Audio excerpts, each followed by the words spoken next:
In a world where recognition has become currency, where approval is chased like breath, many unknowingly build their lives upon the fragile foundation of outer validation. The clapping hands, the nodding heads, the approving eyes, these signals become like sunlight for a plant that has forgotten it already carries its own radiance within. And yet, the pursuit of validation often leaves one emptier, for external approval is fleeting, shifting, and conditional. When the gaze of others is withdrawn, so too is the feeling of worth, and this reveals a deep truth: any value that depends on another can never be lasting. Inner value, by contrast, is not bestowed by another. It is uncovered. It is not earned through applause or admiration, but remembered in silence. When you begin to look within, you notice that value does not come from what you own, how you appear, or what status you carry. True worth emerges from the quiet strength of being, from the inner knowing that even without recognition, without praise, without titles, you remain whole. But most struggle to see this because society has taught us to measure life by comparisons, grades, wealth, likes, followers, rankings. A subtle illusion forms that the more people approve of you, the more valuable you are. But this is not truth, it is distraction. Outer validation is like drinking salt water. At first, it feels refreshing to the thirsty. The approval gives a quick rise in energy, a temporary high. But soon, thirst deepens and one needs more and more of it to feel sustained. This creates dependence, and dependence always weakens. You begin adjusting your actions, your words, even your identity, in order to maintain the flow of external approval. Slowly, you are no longer living from the inside out, but from the outside in. Your inner compass is muted, and instead, you navigate by the reactions of others. This is why so many feel lost, even when surrounded by success, because they have sacrificed authenticity for validation. Inner value begins with stillness. To step away from noise, to sit with yourself without reaching outward, is to confront the silence that many avoid. For in silence, there is no applause, no approval, no echo. There is only you as you are, without filters. At first, it feels uncomfortable because without distraction, you are faced with the raw self. But over time, that silence reveals something deeper, that your worth was never in question, that it was only hidden beneath layers of seeking. To recognize this is to taste freedom, because when inner value is seen, the grip of outer validation loosens naturally. There is a strength in those who no longer crave recognition. Their actions are not performed to be seen, but because they are aligned with truth. Such a person does not need to prove, compete, or announce. They are like the sun, shining without asking for permission, radiating without demanding applause. When you meet such presence, you feel its authenticity immediately, for it carries no agenda, and this authenticity cannot be faked, because it is not constructed, it is simply revealed. Outer validation is fragile because it shifts with moods, opinions, and trends. One day you are praised, the next you are forgotten. If you tie your sense of worth to this, you become like a leaf in the wind, blown in all directions. But inner value is like a mountain.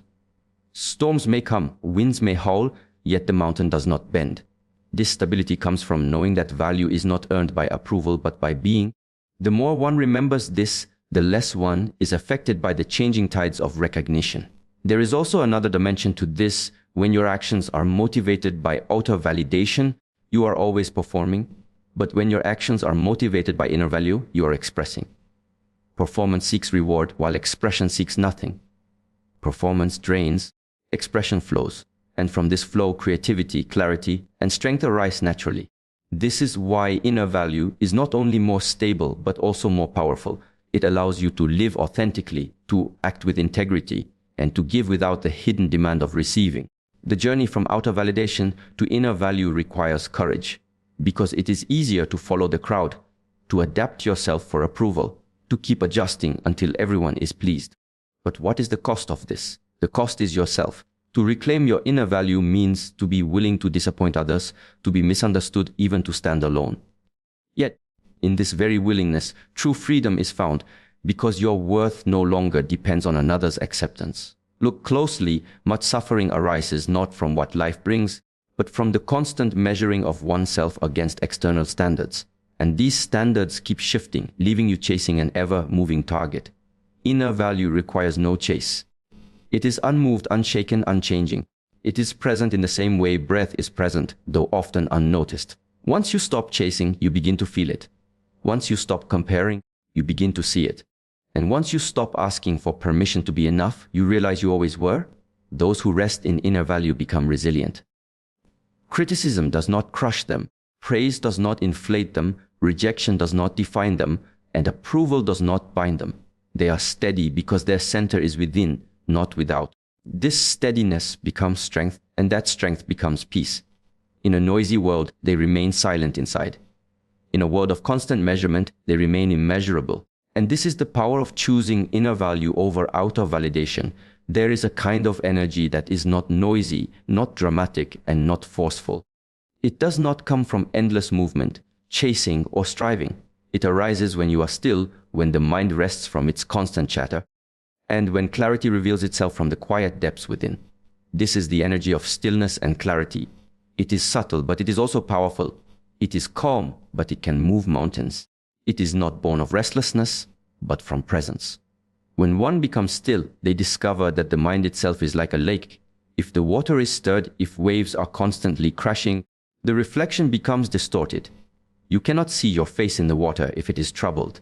In the same way, you cannot see truth if the mind is restless. Clarity comes only when the waters are still. It is not about controlling every thought or forcing the mind into silence. Instead, it is about allowing thoughts to pass, like clouds across the sky, without attaching yourself to them, without running after them, without fearing them. Stillness is not the absence of life. It is the foundation of life. When the body rests in calmness, when the breath moves gently, and when awareness is unshaken, you are more alive than when you are caught in endless distractions. In stillness, energy is not wasted. You are not pulled in 100 directions. Instead, energy gathers. It becomes focused, condensed, and radiant. Like the bow pulled back before the arrow is released, stillness gathers potential. That potential transforms into power, not because of tension, but because of clarity. Most people believe power is in action. They believe transformation comes from always moving, always doing, always striving. But there is a deeper power that precedes action. It is the clarity that allows you to act with precision. Without stillness, action is scattered. Without clarity, effort is wasted. Stillness gives direction. Clarity gives purpose. Action without clarity is like running in the dark, expending great effort but going nowhere. But when the light of clarity shines, even a single step carries immense impact. Clarity itself is not something you can force. It arises naturally when stillness is cultivated. Imagine a muddy pond. If you stir the mud, the water becomes clouded. No matter how much you shake it, you cannot make the water clear. But if you allow it to rest, if you give it time, the mud settles to the bottom and the water becomes transparent again. In the same way, when you stop stirring the mind with constant agitation, clarity emerges on its own. You do not create it. You simply allow it to be revealed. Stillness does not mean idleness. It is not laziness or passivity. It is active awareness. When you are still, you are not asleep. On the contrary, you are fully awake. Your senses become sharper. You notice the smallest details. You hear the softest sounds. You feel the subtlest sensations. Stillness refines perception. And in this refinement, clarity blooms. The energy of stillness does not scatter outward, but radiates inward, creating strength at the core of your being. The energy of stillness and clarity transforms relationships as well. When you are restless, when your mind is noisy, your words become careless. Your actions lose their grounding. But when you are clear, your communication becomes precise. When you are still, your presence carries weight. Others feel it, not because you impose, but because you resonate. Stillness speaks louder than noise. Clarity influences more deeply than confusion. The greatest teachers, the wisest sages, all carried within them this quiet strength. It was not their loudness that gave them power, but their stillness. There is also a healing quality in stillness. When the body rests, it repairs itself. When the mind rests, it restores balance. Clarity does not arise in constant struggle. It comes when the tension dissolves. Just as the body heals when you stop interfering with it, the mind regains its balance when you stop feeding it with endless distractions. Stillness allows energy to circulate freely without blockages. And where energy flows, there is health, vitality, and harmony. The world today is filled with noise, constant messages, constant demands, constant movement. People feel drained not because they lack energy, but because their energy is scattered in 1,000 directions. They live without stillness, and so they live without clarity. Yet the remedy is simple: return to stillness. Withdraw attention from the noise. Allow the mind to rest even for a few breaths. Notice how clarity begins to arise. Notice how energy gathers again. When you cultivate stillness, decisions no longer come from fear or confusion. They arise from clarity. In stillness, you see what is essential and what is unnecessary. You recognize which paths lead to growth and which lead to stagnation. Choices made in stillness carry the power of truth. Choices made in restlessness carry the burden of impulse. Stillness does not mean inaction. It means wise action. Energy in stillness is like a flame protected from the wind. It does not flicker endlessly. It burns steady. It illuminates the darkness. Clarity is the light that reveals the path ahead. When these two are combined, they create a force greater than restlessness ever could. The practice is simple but not easy. Sit in silence. Breathe with awareness. Observe without judgment. Allow the thoughts to come and go. Resist the urge to chase them. The stillness will deepen. The clarity will rise. And from that place, energy will be transformed into its purest form. Boundaries are not walls built to keep the world out. They are the invisible lines that remind us who we are and what we stand for. They are not about restriction but about clarity, not about separation but about alignment. When a person establishes boundaries, they are not closing themselves off. They are cultivating a space where their energy focus and essence can flow without interference. Boundaries are not selfish, they are a form of self-respect. They protect what is sacred within, and they ensure that what is given to the world carries integrity and strength. There is a great misunderstanding that boundaries push people away, that saying no is rejection, that protecting your space is arrogance. In reality, the absence of boundaries is where confusion grows, where resentment festers, and where one's energy begins to scatter in every direction. Without boundaries, a person finds themselves constantly giving, constantly bending, constantly reshaping to fit into the expectations of others. In this way, they dissolve their own presence, little by little, until the essence of who they truly are becomes faint and hard to recognize. Boundaries are power because they require self-knowledge. One cannot set them without first asking, what matters to me? What is non-negotiable? What deserves my time, my attention, my energy? These questions cut through illusions. They reveal the truth of one's values, priorities, and commitments. In drawing a line, one defines the territory of the self. That territory is not to be guarded with aggression, but with calm certainty.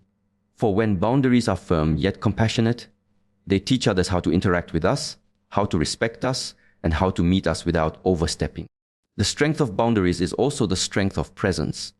Imagine a flame. Without a vessel to hold it, without air controlled around it, the flame flickers chaotically and may extinguish. But within the right container, that flame burns steadily, illuminating everything around it.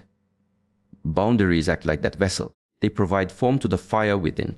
They ensure that energy is not wasted, not scattered, but directed toward growth, toward purpose, toward what is meaningful. In this way, boundaries do not reduce freedom, they expand it. They are not confinement, but clarity. The difficulty lies in the discomfort they bring. Saying no can feel heavy, especially when conditioned to please, when trained to prioritize others over oneself, when taught that silence or compliance is easier than conflict. Yet every yes that goes against one's truth is a fragment of energy lost, a fracture within the self. Over time, those fractures accumulate and they manifest as exhaustion, bitterness, and emptiness. To practice boundaries is to repair those fractures, to reclaim those fragments, to gather oneself back into wholeness. Boundaries are not static. They shift as one grows, as seasons change, as lessons are learned. A boundary that once served survival may later transform into one that protects peace. For example, when a person first discovers their voice, their boundaries may sound firm, loud, even unyielding. This is the training ground where strength is tested.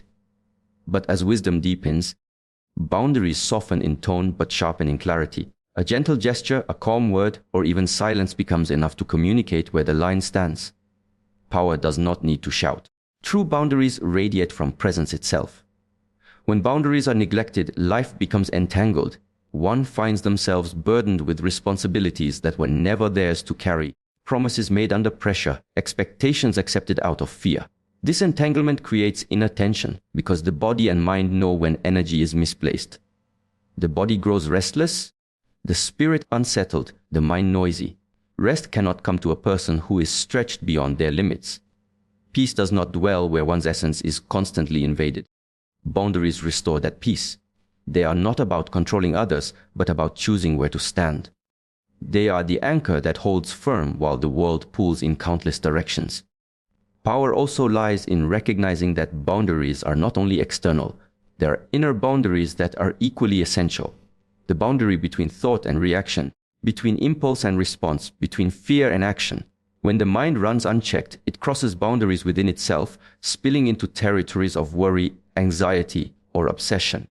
To reclaim power, one must establish boundaries with their own thoughts, deciding where attention flows, which voices are heard, which narratives are entertained. In this way, inner boundaries become a form of discipline, and discipline becomes freedom. Boundaries are not a rejection of connection. They are the very foundation of authentic connection. When two people stand in their power, respecting their own space and that of the other, what emerges is not dependency but harmony. It is not about consuming or controlling, but about sharing and witnessing. Without boundaries, relationships collapse under the weight of unspoken resentment. With them, relationships flourish because respect and clarity create room for trust. To live without boundaries is to live as a leaf carried by the wind, moved by every current, tossed by every storm with no direction of its own. To live with boundaries is to root oneself like a tree, flexible yet grounded, open yet unmoved, offering shade without losing stability. The deeper the roots, the stronger the branches can extend. The more defined the boundaries, the freer the spirit can soar. Boundaries are not weapons, they are wisdom made visible. They do not demand, they do not oppress, they do not exclude. They remind us of the sacred duty to protect our energy, to value our presence, and to walk through life with clarity. They are the invisible armor that does not harden the heart, but preserves its softness. They are the shield that does not isolate, but enables true openness. They are the power that is quiet yet unshakable, simple yet profound, personal yet universal. There is a quiet force that moves through life, a subtle current that does not shout, does not chase, and does not demand. It is the presence of authenticity, and it carries with it a magnetism that no external decoration or performance can ever truly replicate. Many people spend their lives trying to attract attention, validation, and approval, but the harder they try to put on masks, the further they drift from the natural radiance that belongs to them. Authenticity is not about being liked by everyone, nor is it about fitting into predetermined roles.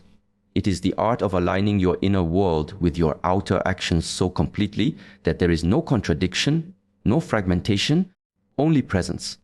And it is from this presence that magnetism naturally arises. When you encounter someone who is genuine, you feel it immediately. Their words do not sound like rehearsed scripts, their gestures are not manipulated to impress, and their energy does not carry the heaviness of pretending. They are simply themselves, and that simplicity draws others closer. The human spirit is tired of illusions. It longs for what is real, for what is unpolished and honest. When someone embodies their truth, others are not just intrigued. They are nourished, they feel safe to also be themselves. And this safety, this permission to be real, is the essence of authentic magnetism. But the path to authenticity is not an easy one, because it requires the courage to strip away everything false. Society conditions us to build identities based on performance, on how well we can adjust to expectations, on how successful we appear to others. The result is layers upon layers of masks. We wear the mask of the professional, the mask of the friend, the mask of the strong, the mask of the one who always knows what to do. Each mask may help us navigate certain situations, but eventually the weight of carrying them becomes suffocating. There comes a point when the effort to maintain appearances consumes more energy than it gives. Authenticity demands a different kind of strength. The strength to be vulnerable, to risk being misunderstood, to stand firm in who you are even if it does not please everyone. This is the paradox. When you stop striving to please the world and instead align with your own essence, you become more magnetic than ever before. People may not always agree with you, but they will respect the consistency of your being. They will sense the solidity of someone who is not swayed by every passing opinion, who does not dilute themselves for temporary approval.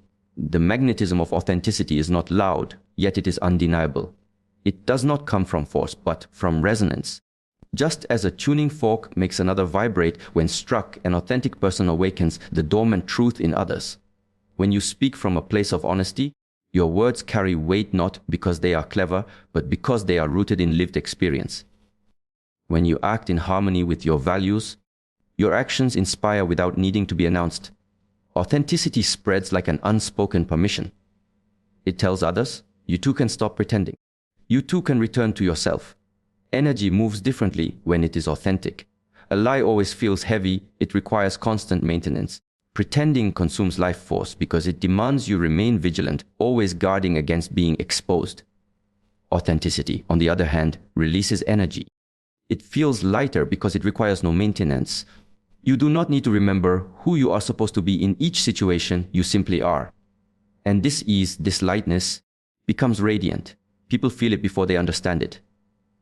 They may not even know why they are drawn to you, but it is because your presence feels like a refuge from the exhausting games of pretense they are used to encountering. The journey to authenticity begins with listening inward. Too often, the voices of the world drown out the voice of the self. We become so accustomed to adjusting, adapting, and comparing that we forget to ask, what is true for me? To reclaim authenticity, silence becomes essential. In silence, you hear not the noise of expectations, but the whispers of your own soul. You begin to discern the difference between what you have been taught to want and what you truly desire. You begin to notice where you are performing and where you are living. With this awareness, you can begin to release the masks one by one, allowing the real self to step forward. It is not about perfection, nor about presenting a polished version of yourself to the world. Authenticity is raw. Sometimes it is messy, sometimes it is uncertain, but it is alive and it is real. The magnetic quality of authenticity lies in its unpredictability. People are not drawn to someone who has all the right answers rehearsed. They are drawn to someone who is fully present, who responds with sincerity in the moment, who is unafraid to admit they do not know, who is brave enough to change when growth demands it. Magnetism through authenticity is therefore not something you manufacture. It is something you uncover. It is already within you, waiting beneath the accumulated layers of pretense and performance. The more you allow yourself to stand in your truth, the more you emit an energy that resonates with others on a level beyond words. This resonance does not attract everyone, and it does not need to. Authenticity does not seek numbers, it seeks alignment. Those who are meant for you, those who are walking paths that harmonize with your own, will recognize you instantly, not because you try to impress them, but because your truth called to their truth.